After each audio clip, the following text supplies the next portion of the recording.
کو میں غیر سینہ تو از بتا مانند دیر تا نداری از محمد رنگ و بو بر زبان از درود خود میالہ نام او. کہا کہ جب تو حضور پہ درود پڑھتا ہے تو ذرا اپنے اندر بھی اتر کے دیکھ کس کا نام لے رہا ہے اور تیرے اپنا طرز حیات کیا ہے. یاری لا تو پاک نبی سنگ اے پر پوری یاری پھر درود قبول ہے تیرا لکھ نہ لو ایک واری. اور آپ کو ایک اور بات بتاؤں، جتنی بھی محبتیں ہیں وہ انسانوں کو توڑتی ہیں، حضور کی محبت آپس میں جوڑتی ہے. یہ باہمی محبت کا سبب اور ذریعہ ہے. اقتدار کی ایک کرسی ہے، دو چاہنے والے، الیکشن ہو گیا. چونکہ محبوب مطلوب ایک ہے، چاہنے والے کئی ہیں. ایک کے دو چاہنے والے رقیب کہلاتے ہیں نا. یہ تو میرا محبوب تھا، تم نے کیوں دیکھا؟ لڑائی تک نوبت جا پہنچی، قتل و غارت تک معاملہ جا پہنچا. ایک کے دو چاہنے والے رقیب کہلاتے ہیں، اور یہاں ایک کے اربوں چاہنے والے آپس میں حبیب کہلاتے ہیں. چوں گلے صد برگ مارا بو یکیست، اقبال بولا چوں گلے صد برگ مارا بو یکیست، او کے جانے ای نظاموں او یکیست، مستے چشمے ساکیے بتہاستیم در جہاں مثل مو می ناستیم. ہزاروں قومیں وجود میں آئیں دہر میں خشک و تر کے رشتے سے، ہم نے بنیاد دوستی رکھی یاد خیر البشر کے رشتے سے. تو اس لیے آئیے ہم حضور کے نام پہ جڑے. یہ امت 73-72 فرقوں میں کیوں بٹ گئی؟ یہ میرے رسول کا دیا ہوا دین تو نہیں تھا. ہم ایک دوسرے کے گریبان نوچنے لگے، پھر ہر فرقے کے اندر لابیاں، اور پھر ہر لابی کے اندر کئی جماعتیں اور گروہ بندیاں. حضور نے تو ہمیں وحدت کا درس دیا تھا، حضور نے ہمیں محبت کا سبق پڑھایا تھا. میں آج بھی پوری دنیا پہ یہ کہتا ہوں، آؤ محبت رسول پہ آ جاؤ. محبت رسول پہ آ جاؤ گے تو فرقے خود بخود دم توڑتے چلے جائیں گے. یہ ہماری محبت ناقص ہے کہ ہم آپس میں الجھ رہے ہیں. اگر محبت کامل ہو تو پھر ایک ایسی برادری بنتی ہے جس میں صہیب روم سے آتے ہیں، سلمان فارس سے آتے ہیں، بلال حبشے سے آتے ہیں، صدیق اکبر مکے سے ہیں، سعد مدینے سے ہیں، لیکن آپس میں اخوت پیدا ہوتی ہے. یہ بھائی چارے کی بنیاد اور ضمانت ہے. تو چوں گلے صد برگ مارا بو یکیست، او کے جانے ای نظاموں او یکیست. میرے استاد ایک شعر جھوم کے پڑھا کرتے تھے، اور آج میں وہ آپ کی نظر کر رہا ہوں، آپ کے ذوق کی تسکین کے لیے، کہ محمد کی وساطت سے محبت تیری میری ہے. میں آپ کے شہر میں پہلی مرتبہ آیا ہوں. دارالسلام کا نام سنا تھا. یہاں ایک سنی کانفرنس کسی زمانے میں ہوئی تھی. سروں کا ہجوم تھا، محبتوں کی کیفیات تھی. مجھے شوق تھا کہ میں بھی اس بستی کے مکینوں کو دیکھ آؤں، لیکن آپ کی آنکھوں میں چمکتا ہوا پیار، پیشانیوں پہ لکھی ہوئی محبت. میرا تو آپ کا پہلا تعارف ہے، میری آپ کی برادری الگ ہے، میرا آپ کا کوئی کاروباری سانج نہیں ہے، لیکن آپ کے دل میں میرے لیے محبت اور میرے دل میں آپ کے لیے دعائیں. یہ رشتہ قائم کیسے ہوا؟ تو میرے استاد جھوم کے پڑھا کرتے تھے، محمد کی وساطت سے محبت تیری میری ہے، محبت اصل ہے ان کی، نہ تیری ہے نہ میری.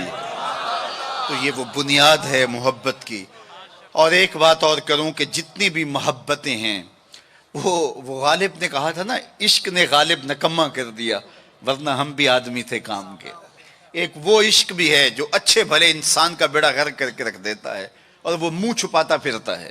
وہ عشق نکما کر دیتا ہے، صلاحیتوں کو جو ہے وہ زائل کر دیتا ہے. ایک وہ عشق ہے، اور یہ وہ عشق ہے جو بلال کو پستیوں سے اٹھا کے کعبے کی چھت پہ کھڑا کر دیتا ہے. یہ بندہ نواز عشق ہے. اور یہ بھی سنیے کہ جتنے بھی عشق ہیں ان کا انجام رسوائی ہوتا ہے. میں سویر سے لے کر شام تک سڑکوں پہ سفر پہ ہوں.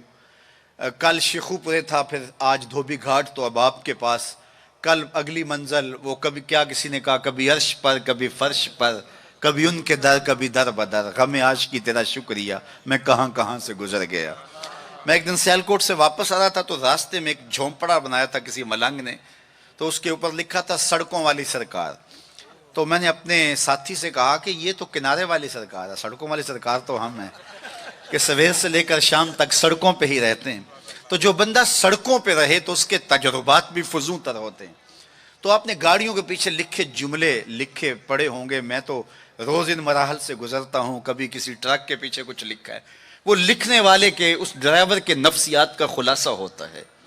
تو کئی جملے تڑپا دیتے ہیں، کئی رلا دیتے ہیں، کوئی ایسے جملے ہوتے ہیں کہ پھر ہنسی نہیں تھمتی، اور کچھ ایسے جملے بھی ہوتے ہیں کہ جو ہے وہ لفظ سل جاتے ہیں۔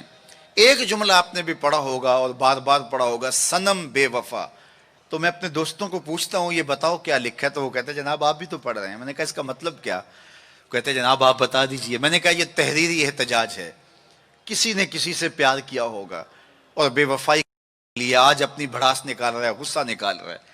تو میں کہا صاحب تو نے پیار اس سے کیا جس نے بے وفائی کی، آ تجھے اس چوکھٹ پہ لے چلوں۔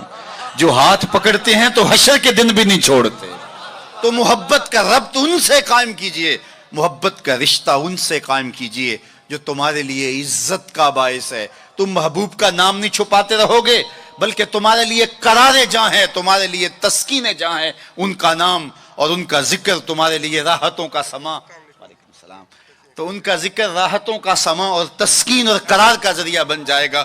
تو یہ وہ نام ہے جو عزت نواز۔ میں تو یہ کہتا ہوں کہ یہ محبت ہمارے لیے عزت کا سبب ہے۔ اعلیٰ حضرت نے کیا خوب کہا، جس کا حسن اللہ کو بھی بھا گیا، جس کا حسن اللہ کو بھی بھا گیا، ایسے پیارے سے محبت کیجئے۔ ایسا تو نہیں کہ محبوب کا نام چھپاتے پھریں، بلکہ یہ وہ محبت ہے، وہ بندہ نواز محبت ہے کہ جو ہمارے لیے باعث فخر و مباحات ہے، ہمارے لیے باعث عزت ہے۔ اعظم چشتی نے تو قلم توڑ دیا، اپنا معیار زمانے سے جدا رکھتے ہیں، ہم تو محبوب بھی محبوب خدا رکھتے ہیں۔ وہ گلیوں میں آوارہ پھرنے والا کوئی شخص محبوب تھوڑا ہے کہ شرمندگی ہو؟ ہمارا محبوب تو وہ ہے کہ جو عرش کی راہوں کا سیاح ہے نا۔ تو یہ ناز ہے، یہ فخر ہے ہمارے لیے۔ تو پھر جس سے محبت کی جاتی ہے اس کی محبت کا ایک تقاضا، میری بات اپنے اختتام کو پہنچے، کہ بندہ جس سے محبت کرتا ہے اس کی فکر کو اختیار کرتا ہے اور اس کو اپنی روح میں اتارتا ہے، اور پھر اس کا مبلغ بن جاتا ہے، اس فکر کے ابلاغ کے لیے اپنی صلاحیتوں کو صرف کر دیتا ہے۔ تو میں اور آپ اگر آقا و مولا سے محبت کرتے ہیں، حضور سے الفت کا ربط و رشتہ رکھتے ہیں، تو ان کا لایا ہوا نظام حیات ہماری روحوں میں اترنا چاہیے۔ ہمارے طرز زندگی اس بات کی گواہی دیں کہ ہم حضور کے غلام ہیں، اور پھر اس خوشبو کو اطراف عالم اور اکناف جہاں کے اندر ہم پھیلا کر کے جو ہے وہ اس منصب کو ادا کرنے کی کوشش کریں، اور ہماری زندگی اس کی گواہی دے۔ صحابہ نے اپنی زندگیاں اس مقصد کی خاطر لگائیں اور شب و روز ایک کر کے رکھ دیا۔ آج اصحاب رسول کی قبریں پوری دنیا کے اوپر ہمیں ملتی ہیں۔ یار مدینہ المنورہ کو دیکھنے کے لیے لوگ تڑپتے ہیں، تو یہ شہر مدینہ چھوڑ کے چلے کیوں گئے؟ اور اس ٹھنڈی چھاؤں کو چھوڑ کے کوئی کہاں جا کے دفن ہوا، کسی نے کہاں چاند وار دی؟ تو اصل بات یہ ہے کہ محبوب کا مشن عزیز ہوتا ہے، محبوب کی فکر عزیز ہوتی ہے۔ وہ کسی نے کہا تھا نا، میں مر کے بھی زندہ ہوں اہل وفا کی محفل میں، میری محفل میں آ میرا مزار نہ پوچھ۔ تو جب ان کے ہوئے ہو تو پھر اپنی زندگی، اور وہ لوگ جنہوں نے حضور کا نام لیا، اس تابی کی کہانی کوئی نہیں بھول سکتا جس کا ذکر اقبال نے کیا، کہ وہ گھوڑے کی ننگی پیٹھ پہ بیٹھ کے اللہ کے دین کا پیغام لے کے آگے بڑھا، اور چلتے چلتے دلدل آ گئی تو اس نے گھوڑے کی باگیں کھینچ لی اور کہا مالک میرے جذبے تو جواں تھے، تیری زمین ہی ختم ہو گئی۔ اس پہ اقبال نے کہا تھا، دی اذانیں کبھی یورپ کے کلیساؤں میں، کبھی افریقہ کے تپتے ہوئے صحراؤں میں، دشت و دشت دریا بھی نہ چھوڑے ہم نے، بحر ظلمات میں دوڑا دیے گھوڑے ہم نے۔ تو آج میں اور آپ ان جذبوں سے سرشار ہوں گے، لیکن وہی بات جو میں عرض کر چکا، اس کا آغاز ہماری اپنی ذات سے ہوگا۔ ہمارا عمل گواہی دے گا، ہمارا رویہ گواہی دے گا، ہمارا طرز زندگی گواہی دے گا۔ ہم دوسروں کو مسلمان کرنے کے لیے بے چین ہیں، ذرا 2 لمحوں کے لیے اپنے اندر بھی اتر کے دیکھو، یہ پاپی بھی سیدھا ہوا ہے کہ نہیں ہوا، اس من کے اندر بھی روشنی ہوئی ہے کہ نہیں ہوئی۔ میں تو میلاد کے موسم میں گلی گلی کہتا رہا، تمہیں مبارک کو تم نے جھنڈیاں لگائیں، مجھے اچھا لگا تم نے گھروں کی چھتوں پہ چراغاں کیا، لیکن کوئی جھاڑو لے کے دل نگر میں بھی آنا، کہیں دل کی گلیاں اندھیر نگر نہ رہ جائیں، کوئی دیا کوئی محبت کا چراغ دل میں بھی روشن کرنا۔ اگر دل کی دنیا آباد ہو گئی تو پوری کائنات روشن ہو گئی۔ میرے حضور نے فرمایا انسان کے جسم میں گوشت کا ایک ٹکڑا ہے، اگر وہ صحیح ہو جائے تو پورا جسم صحیح ہو جاتا ہے، اگر وہ خراب ہو جائے تو پورا جسم خراب ہو جاتا ہے۔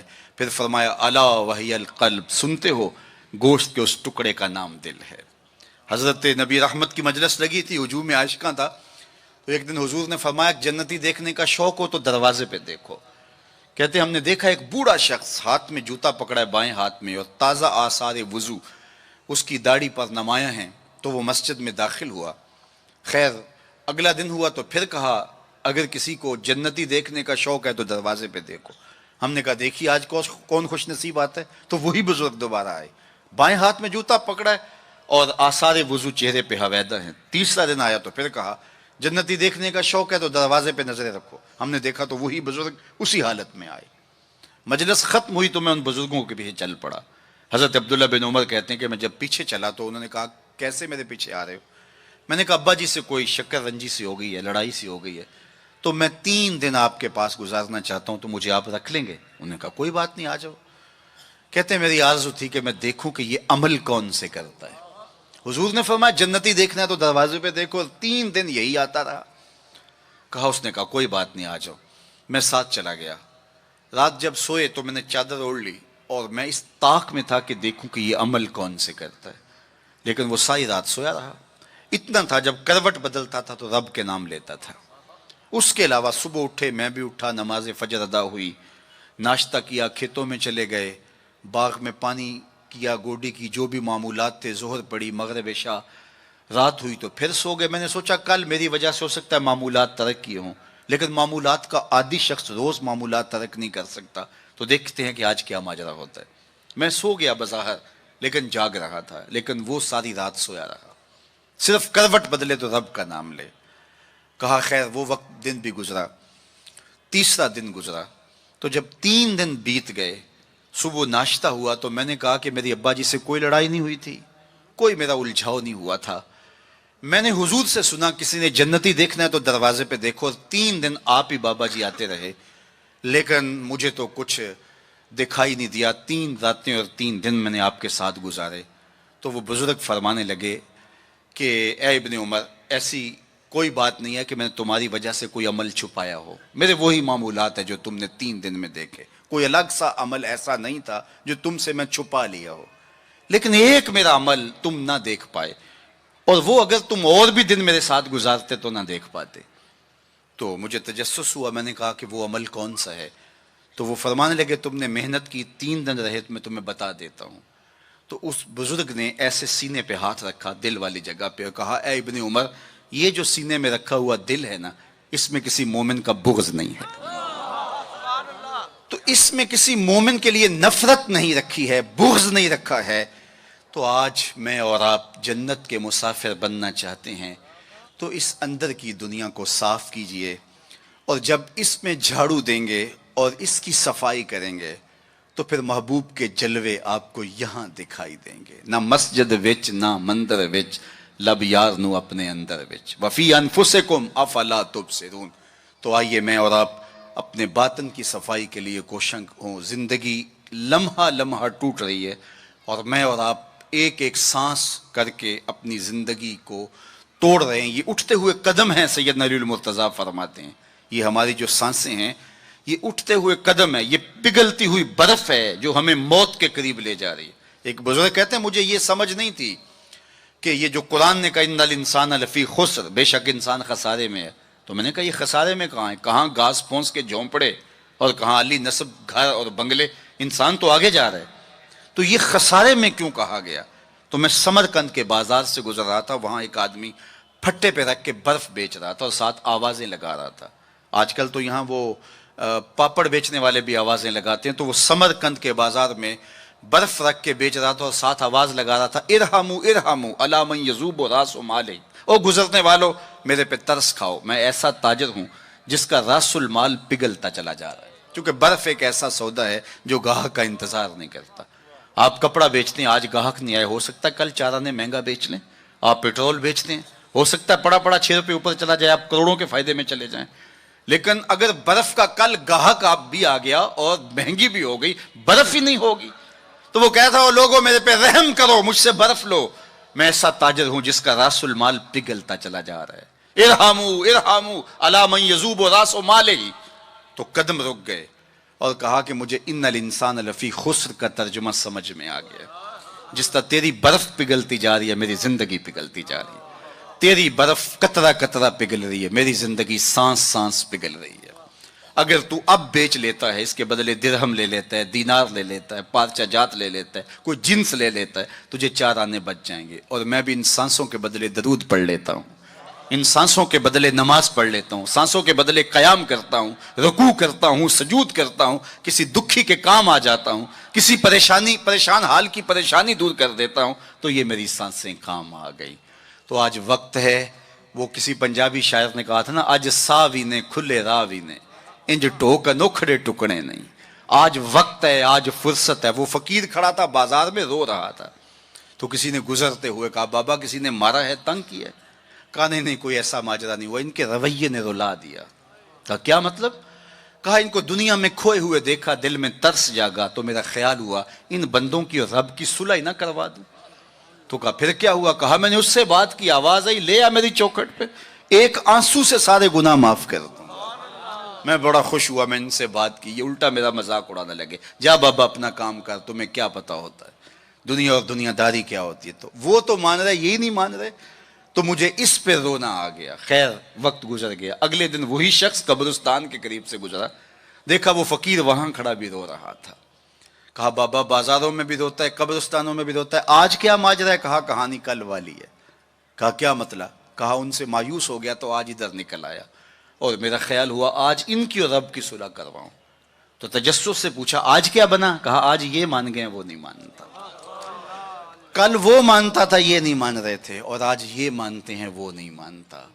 وقت پر کافی ہے قطرہ بھی آب خوش ہنگام کا، جل گیا جب کھیت برسا می تو پھر کس کام کا۔ آئیے میں اور آپ اپنے رب سے اپنے تعلق کو جوڑ لیں، اپنی زندگی کو کبھی بھی نماز سے محروم نہ رہنے دینا۔ سونے سے قبل 5 انگلیاں بھی گن لینا اور 5 نمازیں بھی گن لینا۔ اس شخص سے بڑا بدبخت کوئی نہیں ہے جو رب کے حضور سجدہ ریز نہیں ہوتا ہے۔ یہ بد نصیبی ہے کسی شخص کی کہ اس کی پیشانی کو سجدے کا نور نصیب نہ ہو۔ بعض لوگ کہتے ہیں میں نہیں کرتا سجدہ، میں کہتا ہوں تو کون ہے بدبخت، تجھے رب اپنی چوکھٹ پہ بلاتا ہی نہیں۔ اتنا بد نصیب ہو گیا ہے کہ تجھے دھتکار دیا گیا، حیا علی الصلاح حیا علی الفلاح، 5 وقت صدائے دل نواز سنتا ہے لیکن تیرے قدم نہیں اٹھتے، تجھے توفیق نصیب نہیں ہوتی۔ اس سے معافی مانگ اور اپنی زندگی کو سجدوں سے آباد کر۔ مخلوق خدا کے ساتھ شفقت یہ اللہ اور اس کے رسول کی قربت کا ذریعہ ہے۔ میرے والد گرامی فرمایا کرتے تھے اگر تم چاہو کہ حضور تم سے پیار کریں تو حضور کی امت سے پیار کیا کرو۔ آپ کسی کے بچے کی گال سہلائیں، اس کو پیار کریں تو اس کے باپ کے دل میں آپ کے لیے پیار پیدا ہو جاتا ہے۔